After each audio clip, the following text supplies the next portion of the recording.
Guys कैसे हैं आप सभी। आशा करते हैं आप सभी मस्त होंगे, स्वस्थ होंगे और जिंदाबाद जबरदस्त होंगे। तो आज की सेशन में मैं बात करने वाला हूं प्रतिशत चैप्टर का आपका होने वाला चौथा सेशन, जो कि आप देख पा रहे होंगे बोर्ड पे। आपको सवाल लेकर मैं आ गया हूं। मैं क्या करता हूं, बिना टाइम वेस्ट के सवाल लगाना चालू करता हूं।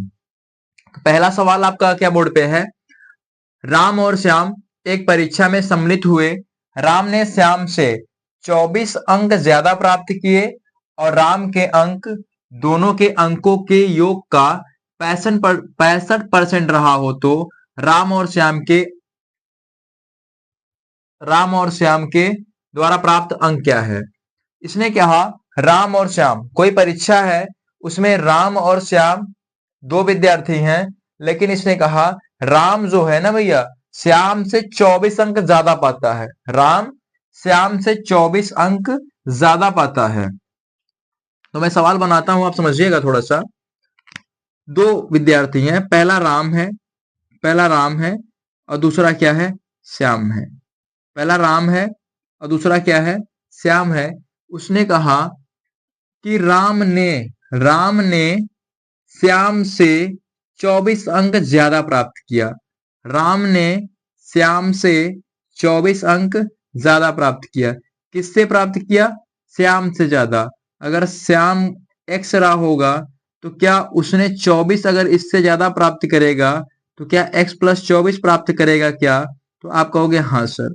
अगर ये x पाया होगा, अगर ये आपका क्या श्याम x पाया होगा तो ये ज्यादा पाएगा 24 राम, तो x प्लस कितना पा जाएगा 24। उसने कहा राम के अंक, राम का अंक कितना है x प्लस 24। राम का अंक कितना x प्लस 24। राम के अंक दोनों के अंकों के योग का, दोनों के अंकों का योग का, दोनों के अंक कितने हैं x प्लस 24 और उसका क्या, फिर इसमें मुझे जोड़ना पड़ेगा x। जोड़ क्यों रहे हैं, क्योंकि दोनों के अंकों का योग बोला है। इसका और इसका दोनों का जोड़ के इनके अंकों का योग मतलब जोड़, योग का 65%। इसका भी कितना 65%, योग का 65%, यानी 65 बटे कितना 100, 65 बटे 100। तो राम और श्याम के अंकों के द्वारा प्राप्त अंक क्या है। अब इसे हमें सॉल्व करना है। तुम्हारा क्या हो जाएगा, x प्लस 24 बराबर 5 से काटेंगे 13, 5 से काटेंगे 20। ठीक, उसके बाद क्या आ जाएगा, उसके बाद आपका आ जाएगा 13 बटा का 20, x जोड़ेंगे 2x हो जाएगा। उसके बाद प्लस का 24 हो जाएगा, प्लस का 24।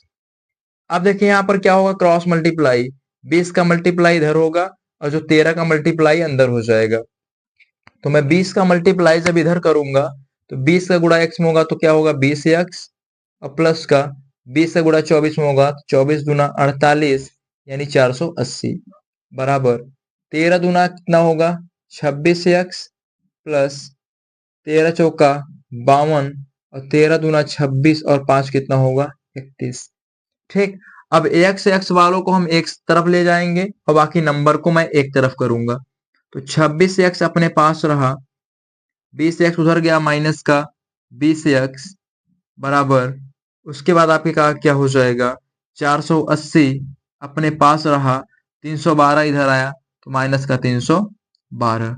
26 में से 20 जाया, 6x बचा, कितना बचा 6x बराबर 10 में से 2 गया 8, उसके बाद 7 में से 1 गया 6, 4 में से 3 ये तो कंप्लीट हो गया, 4 में से 3 गया 1। अब इसको काटते हैं,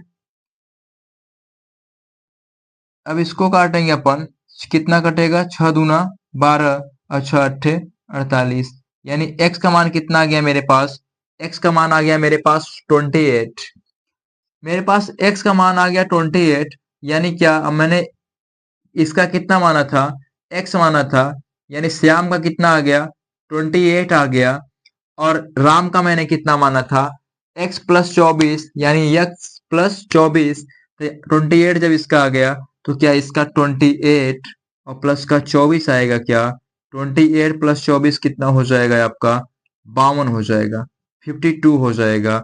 यानी राम का आ गया 52, श्याम का आ गया 28, तो ऑप्शन नंबर 4 हो जाएगा 52 और 28। एक बार फिर समझ लो आप।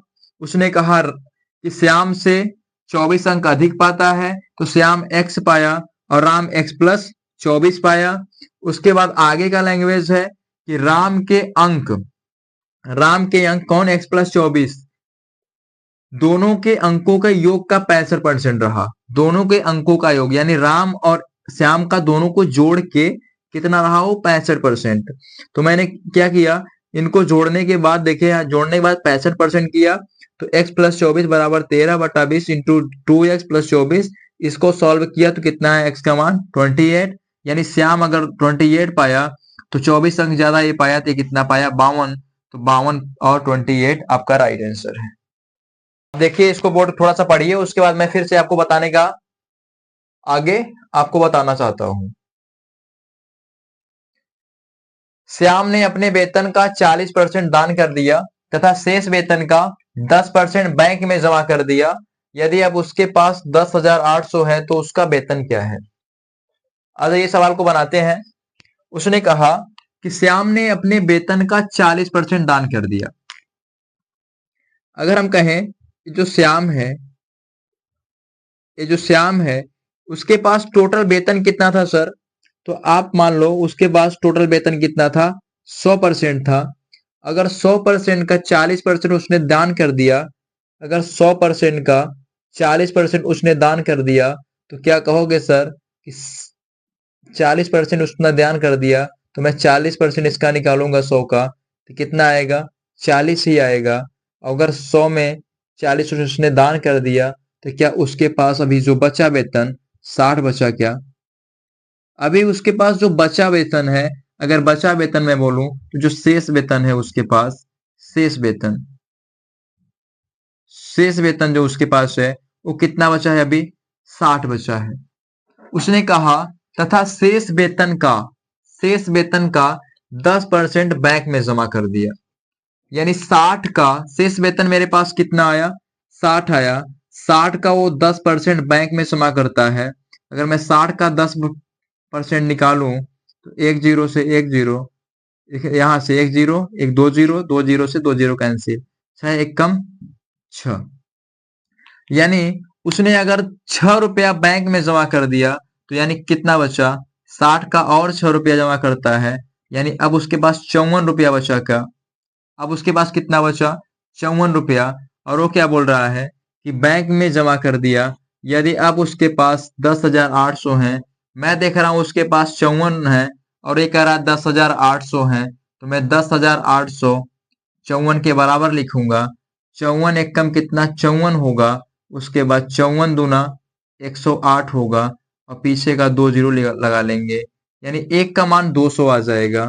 अगर एक का मान 200 आ गया तो उसने कहा उसका वेतन क्या था, उसका वेतन क्या है। तो भाई मैंने वेतन माना कितना था उसका वेतन मैंने माना था 100। एक का मान अगर 200 तो 100 का मान कितना हो जाएगा।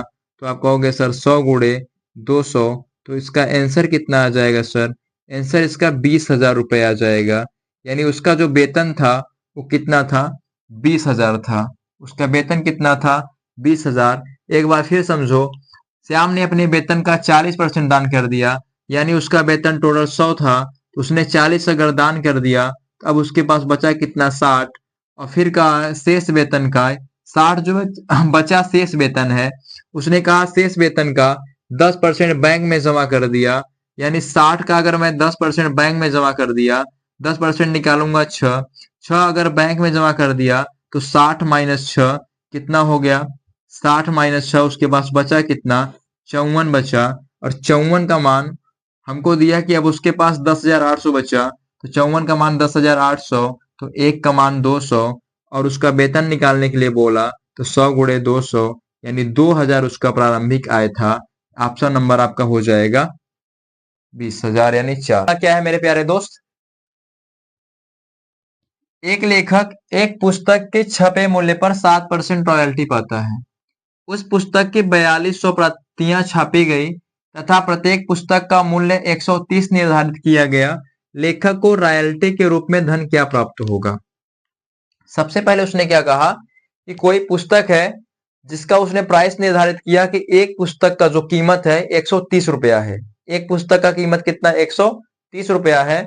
लेकिन उसकी जो कॉपी, प्रतियां मतलब होता है जो कॉपी छापी गई, और कितना, 4200, 4200 कॉपी उसकी छापी गई, और एक पुस्तक का कीमत 130 रुपया है।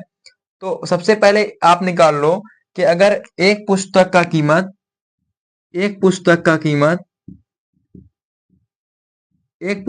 कीमत आपको कितना दिया गया है, 130 रुपया, बराबर 130 रुपया। तो 42 पुस्तक का कीमत 4200 पुस्तक का कीमत कितना हो जाएगा, तो 4200 और गुणे का 130, 4200 और गुणे का 130। उसने फिर आगे क्या कहा, तो 4200 गुणे 130 हो जाएगा, तो टोटल मेरे पास क्या आ जाएगा, टोटल रुपया आ जाएगा 13 दूना 26, 13 चौका 52 और 2 54, अब 3 जीरो, 2 जीरो यहां से, 1 जीरो यहां से, यानी 5,46,000 रुपए 4200 पुस्तक, कितना, 4200 पुस्तक का जो कीमत होगा 5,46,000 होगा। लेकिन उसने कहा कि लेखक जो है ना छपे मूल्य पर 7% की रॉयल्टी पाता है। 7% का रॉयल्टी मतलब होता है कि 7% का क्या पा रहा है, डिस्काउंट, 7% का डिस्काउंट पा रहा है। अगर 54,000, 5 लाख, माफ करना, 5,46,000 है, 5,46,000 टोटल वैल्यू है, और उस पे 7% का अगर ये रॉयल्टी पा रहा है, तो कितने का होगा, 2 जीरो से 2 जीरो काट दिया, 7 छंग क्या हो जाएगा, 42, और 7 चौक 28, और 4 32, 7 पचे 35, और 3 कितना हो जाएगा, 38, पीछे का 1 जीरो, यानी छूट कितने का पाया, 38,220, 38,220, और 7% रॉयल्टी के बाद कितने का बेचता है उसे, 38,220 का बेच देता है। तो आ गया आपका सवाल नंबर 14वां या 15वां होगा। तो आपका सवाल क्या है, एक बार देखिए।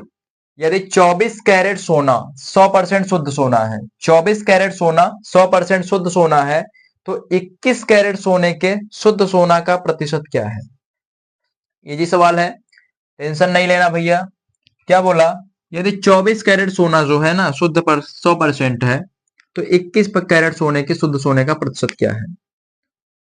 तो देखो ऐसे सवाल में क्या होता है, 24 कैरेट जो सोना है शुद्ध है, तो 24 कैरेट मेरा कहा गया नीचे, और 21 कैरेट सोना जो शुद्ध सोना का प्रतिशत पूछा है, यानी 21 कैरेट गुणे क्या, प्रतिशत निकालने के लिए 100, 3 से काटेंगे 3 सत्ते 21, और 3 से काटेंगे 3 अट्ठे 24, और फिर इसको तो 4 फिर काट दें, 4 दूना 8, और 4 से काट दिया इसको 25 बार में, 25 सत्ते कितना हो गया, 175, 175 में फिर से बटे 2 आएगा, 25 सत्ते 175 बटे 2, तो 2 से काट दिए, 2 अट्ठे 16, और 1 बचा 15, यानी 2 सत्ते 14, और 1 बचा, और नीचे 1/2। तो मैंने कल आपको बताया था, कल की वीडियो में, कि 1/2 का मतलब 0.5 होता है, यानी 87.5% जो होगा इस सवाल का आंसर होगा।